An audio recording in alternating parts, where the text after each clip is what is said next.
अस्सलामुअलैकुम dear students. मैं हूं जुनेज आसिफ और हम स्टडी कर रहे हैं मैट्रिक क्लास की बायोलॉजी, जिसमें हम डिस्कस कर रहे हैं चैप्टर नंबर 1 गैसियस एक्सचेंज। ये हमारा फर्स्ट चैप्टर है मैट्रिक क्लास बायोलॉजी का जो हम डिस्कस कर रहे हैं। और इसमें जो हमारा आज का टॉपिक है वो है gaseous exchange in alveoli. Gaseous exchange in alveoli. Alveoli में गैसेस एक्सचेंज किस तरह से होती हैं। तो लास्ट वीडियोस में ये हमने डिस्कस किया था कि हमारा जो रिस्पायरेटरी सरफेस है वो अल्व्यूलाई है लंग्स में, यानी कि अल्व्यूलाई एक इस तरह की स्ट्रक्चर्स होती हैं, ग्रेप्स लाइक स्ट्रक्चर्स होती हैं, इस तरह के बॉक्सेस बने हुए होते हैं। तो जहाँ पर जो है वो गैसेस आती हैं, तो ये वो स्ट्रक्चर्स होती हैं जो प्रेजेंट होती हैं हमारे लंग्स में। और ये स्ट्रक्चर कोई एक दो नहीं होती, ये स्ट्रक्चर्स मिलियंस होती हैं हमारे लंग्स में। मिलियंस होती हैं हमारे लंग्स में, ये ज़्यादा स्ट्रक्चर्स होती हैं, मिलियंस होती हैं हमारे लंग्स में।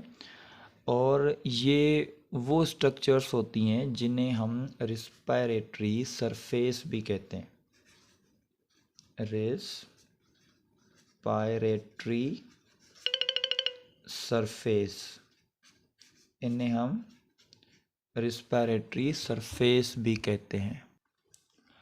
तो ये हमारा रिस्पायरेटरी सरफेस होती हैं, यानी कि जहाँ पर हमारी जो गैसेस हैं वो आकर वो वाला सरफेस, वो वाली जगह जहाँ पर हमारी गैसेस आकर एक्सचेंज हो। तो हमने जो पिछली वीडियोस में ये सारा प्रोसेस डिस्कस किया है, तो वहाँ पर मैंने आप लोगों को बताया था कि एयर पैसेज वैसे एयर गुज़र के हमारे लंग्स में आती है, जिसे हम ब्रीथिंग प्रोसेस कहते हैं। और हमारे लंग्स में आने के बाद हमारे लंग्स में स्ट्रक्चर्स होती हैं अल्व्यूलाई, गैसेस यहाँ पर आती हैं और अल्व्यूलाई से वो गैसेस क्रॉस करती हैं हमारे ब्लड में।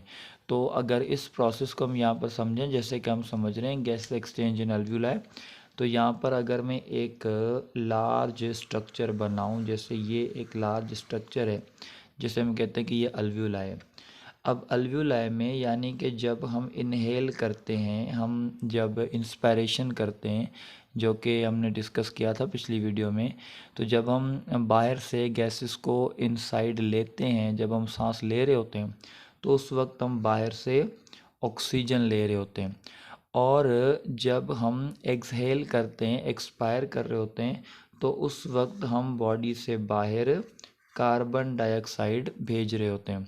तो ये दो चीज़ें आपको नज़र आ रही हैं कि जब हम सांस ले रहे होते हैं, इनहेल कर रहे होते हैं, तो उस वक्त हम ऑक्सीजन ले रहे होते हैं। और ये ऑक्सीजन कहाँ से आता है? ये उस एयर पैसेज वे से गुजर के आता है जो हमने पहले डिस्कस कर लिया है।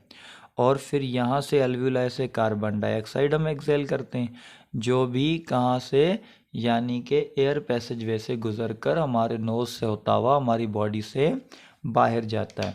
तो यहाँ से जो है वो गैसेस हमारी लंग्स तक आती हैं और लंग्स से बाहर जाती हैं। अब अगर इनके साथ मैं एक ये दूसरी स्ट्रक्चर बना दूं, जैसे यहाँ पर ये एक मैंने डक्ट बना दिए, जैसे ये एक डक्ट है जो कि बिल्कुल अल्व्यूलाई के साथ साथ है। इससे हम कहते हैं कि ये वो डक्ट है जिसमें से जो है वो ब्लड फ्लो करता हुआ आ रहा है। तो इसमें ये ब्लड है जो फ्लो करके यहाँ से गुज़र रहा है, ब्लड यहाँ से गुज़र रहा है। तो अब ये अल्व्यूलाई है और अल्व्यूलाई के साथ ही ब्लड कैपलरीज होती हैं जो कि ब्लड को लेकर जा रही होती हैं। कैपलरीज बिल्कुल अल्व्यूलाई के साथ होती हैं। तो अब यहाँ से इजीली जो गैसेस हैं वो डिफ्यूज़ हो जाती हैं। यहाँ से जो गैसेस हैं वो गैसेस इजीली डिफ्यूज़ हो जाती हैं, डिफ्यूज़ हो जाती हैं गैसेस। गैसेस डिफ्यूज़ हो जाना मीन्स यानी कि अब यहाँ से गैसेस इजीली डिफ्यूज़ कैसे होती हैं, क्यों? उसके दो रीज़न है। नंबर वन कि एक तो जो ब्लड कैपिलरी वाल है, कैपिलरी की जो वाल है ये भी बहुत थिन होती है, बहुत ही पतली होती है। और दूसरा ये जो अल्व्यूलाई की वाल है, अल्व्यूलाई की जो वाल हमें नज़र आ रही है, अल्व्यूलाई की जो वाल हमें नज़र आ रही है, ये भी वन सेल्ड लेयर की बनी हुई होती है। वन सेल्ड लेयर यानी कि एक सेल वाली लेयर की बनी हुई होती है। इट मीन्स कि ये भी क्या होती है, थिन होती है, बहुत ही बारीक होती है। तो यानी से कि यहाँ से हम देखें तो एक सेल की लेयर अल्व्यूलाई की होती है और दूसरी सेल की लेयर कैपिलरीज होती है। यानी कि गैसेस को क्रॉस करने के लिए सिर्फ दो सेल क्रॉस करने होते हैं, दो जो है वो स्ट्रक्चर्स क्रॉस करने होते हैं। अगर यहाँ पर हम अलग बनाएं तो यानी कि एक ये सेल वाली लेयर और दूसरी इसके साथ ये सेल वाली लेयर, तो ये जो है दो सेल की लेयर आपको नज़र आ रही है। अब इस तरफ जो है हम कहें कि ब्लड है और इस तरफ हम कहें अल्व्यूलाई है। तो अल्व्यूलाई से गैसेस को ब्लड में आने के लिए यहाँ से क्रॉस करना होता है और ब्लड में जो गैसेस होंगी उन्हें जाने के लिए इन दो सेल लेयर को क्रॉस करना होता है। तो ये बहुत ही थिन होती हैं, इसीलिए यहाँ से इजीली जो गैसेस हैं वो एक्सचेंज हो जाती हैं। अब ब्लड से बाहर क्या जाता है, तो ब्लड में कार्बन डाइऑक्साइड होता है जो बाहर जाता है और अल्व्यूलाई से ऑक्सीजन होता है जो ब्लड में आता है। अब ब्लड के अंदर ऐसा क्या है जो ये गैसेस ले रहा है, तो हमारे ब्लड में एक सेल होते हैं जिन्हें हम कहते हैं RBCs यानी red blood cells, red blood cells. तो हमारे ब्लड में सेल होते हैं जिन्हें हम कहते हैं रेड ब्लड सेल्स। ये जो रेड ब्लड सेल्स होते हैं ये बने हुए होते हैं हीमोग्लोबिन के, हीमोग्लोबिन के बने हुए होते हैं। और हीमोग्लोबिन में एक हीम पार्ट होता है और दूसरा ग्लोबिन प्रोटीन होता है। इसकी डिटेल हम फिर किस जो है वो दूसरी वीडियो में डिस्कस करेंगे।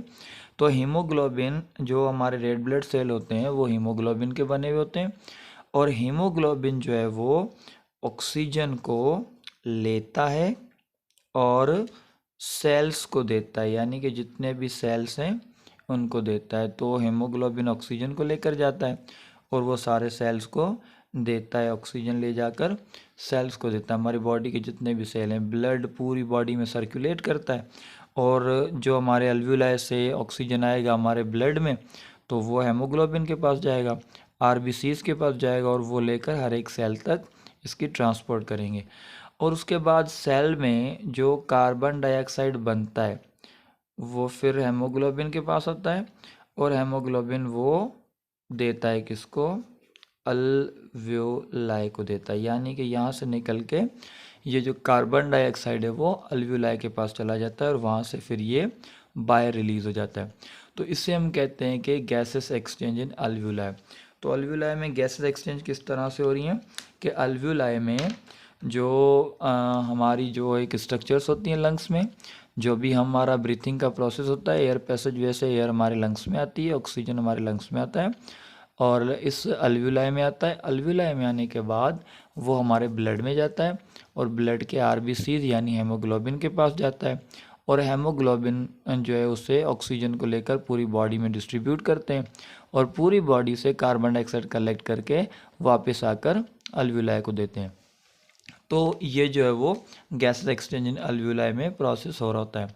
अब यहाँ पर एक चीज़ और हम डिस्कस कर लें, वो ये कि जो भी हम इंस्पायर या एक्सपायर कर रहे होते हैं, यानी कि जो हम प्रोसेस कर रहे होते हैं इंस्पायरेशन का और जो हम प्रोसेस कर रहे होते हैं एक्सपायरेशन का, एक्सपायरेशन यानी कि जो गैसेस हम ले रहे हैं और एयर जो हम ले रहे हैं और एयर को हम एक्सहेल कर रहे हैं, बाहर निकाल रहे हैं।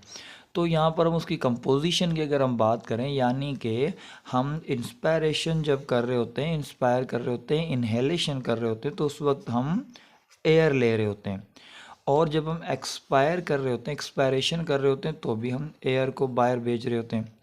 तो एयर जो है उसके हम डिफाइन करते हैं mixture of gases, mixture of gases. ये गैसेस का एक मिक्सचर है, यानी कि कोई एक गैस नहीं। हम यहाँ से जब हम रिस्पायर कर रहे होते हैं या जब हम इनहेल कर रहे हैं तो उस वक्त कोई हम सेलेक्ट करके सिर्फ एक ऑक्सीजन वहाँ से नहीं निकाल रहे, हम पूरी जो है वो एयर को इनहेल कर रहे हैं। तो अगर उसकी हम कंपोजिशन देखें तो उसमें कौन सी चीज़ें होती हैं जो हम ले रहे होते हैं और वापस कितनी जा रही होती हैं। अब सबसे पहले अगर हम बात करें नंबर 1 ऑक्सीजन की, तो जब हम इंस्पायर कर रहे होते हैं यानी कि एयर जब हम ले रहे होते हैं तो उस वक्त एयर में ऑक्सीजन की जो परसेंटेज होती है वो होती है 21%। जैसे आपको पता है कि जो ऑक्सीजन है वो हमारे एटमॉस्फेयर में 21% है।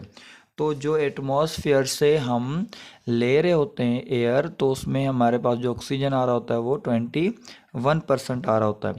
और यही ऑक्सीजन हमारे लंग्स में एक्सचेंज होने के बाद जब वापस जा रहा होता है तो अबाउट 16% जा रहा होता है, यानी कि अबाउट 5% जो है ऑक्सीजन वो हमारे लंग्स में चला जाता है, एक्सचेंज हो जाता है।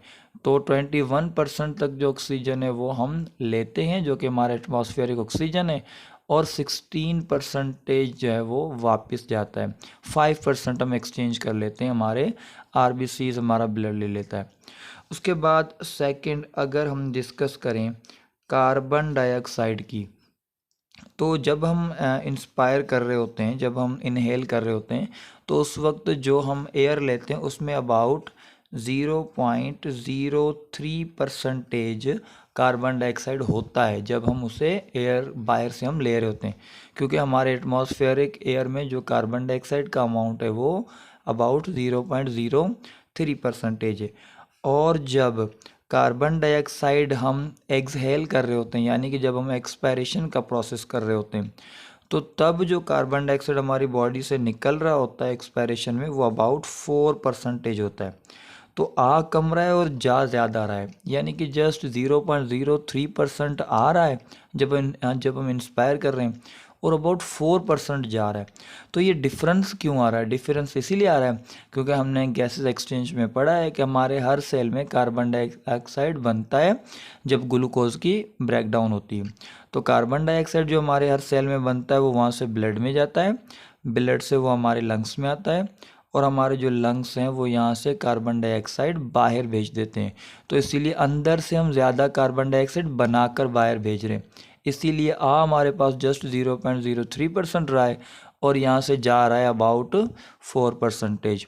उसके अलावा थर्ड हम बात करें नाइट्रोजन की, तो जो नाइट्रोजन है ये भी एक गैस है जो कि हम इंस्पायर कर रहे होते हैं। जो हमारा एटमॉस्फेयर है, जो हमारी एयर है, उसमें नाइट्रोजन अबाउट 78% और अबाउट 79% होती है हमारी एटमॉस्फेरिक एयर में। तो जब हम इंस्पायर कर रहे होते हैं एयर तो अबाउट 78% और 79% हम नाइट्रोजन ले रहे होते हैं। लेकिन नाइट्रोजन का हमारी बॉडी में कोई काम नहीं है, तो अल्वियोलाई में नाइट्रोजन की एक्सचेंज जो है वो नहीं होती, इसीलिए सिर्फ हम कार्बन डाइऑक्साइड और ऑक्सीजन को एक्सचेंज करते हैं। तो अल्वियोलाई जितने परसेंटेज हम इंस्पायर कर रहे होते हैं वो सेम परसेंटेज यानी कि 78% और जो है 79% ही वापस चली जाती है, बाहर की तरफ चली जाती है। तो इसका कोई यूज़ नहीं होता, इसका एक्सचेंज हमारे अल्वियोलाई में नहीं होता। उसके अलावा अगर हम बात करें अगली पॉइंट की, तो टेम्परेचर। उसके बाद है टेम्परेचर, यानी कि जब हम इंस्पायर कर रहे होते हैं, जब हम सांस ले रहे होते हैं, तो उस वक्त जो हमारे पास एयर आ रही होती है उसका जो टेम्परेचर है वो एटमॉस्फेरिक टेम्परेचर होता है। यानी कि अब देखें बाहर से हम एयर ले रहे हैं तो जो बाहर वाला टेम्परेचर होगा एयर का वो वाला टेम्परेचर होगा। लेट सपोज के अगर बाहर जो है वो 40 सेल्सियस टेम्परेचर है तो बाहर से हम एयर ले रहे हैं तो उसका भी 40 होगा। और अगर बाहर का टेम्परेचर 20 सेल्सियस है तो हम बाहर से एयर ले रहे हैं तो एयर का भी 20 होगा, तो मतलब हम बाहर से ले रहे हैं तो एक्सटर्नल इन्वायरमेंट का जो टेम्परेचर होगा उसे हम कहेंगे वही एटमॉस्फेरिक टेम्परेचर है। तो जब हम इंस्पायर कर रहे होते हैं तो जो टेम्परेचर होता है वो एटमॉस्फेरिक होता है। लेकिन जब हम एक्सपायर कर रहे होते हैं, बाहर भेज रहे होते हैं, जब हम जो है वो गैसेस को वापस, एयर को वापस एक्सहेल कर रहे होते हैं, उस वक्त जो टेम्परेचर होता है वो होता है 37 सेल्सियस। इतना क्यों हो जाता है? क्योंकि हमारी बॉडी का जो टेम्परेचर है वो है 37, ये हमारी सेट पॉइंट है। तो जब एयर हमारे इंटरनल बॉडी से होकर गुजरती है तो जो हमारी बॉडी का टेम्परेचर होता है तो एयर का भी वही टेम्परेचर हो जाता है। इसीलिए जब हम एक्सहेल करते हैं तो 37 सेल्सियस पे एक्सहेल करते हैं। तो यहाँ पर हमने दो चीज़ें डिस्कस की, एक अल्व्यूलाई में गैसेस एक्सचेंज किस तरह से होती हैं, और दूसरा कंपोजिशन हमने डिस्कस की कि जो इंस्पायर और एक्सपायर हम कर रहे होते हैं उसमें कंपोजिशन क्या होती है, कंपोजिशन। और किसकी कंपोजिशन हमने डिस्कस की? तो ये हमने एयर की कंपोजिशन को डिस्कस किया कि एयर में क्या क्या चीज़ें होती हैं, क्या हम लेते हैं और क्या हम नहीं लेते। थैंक्स।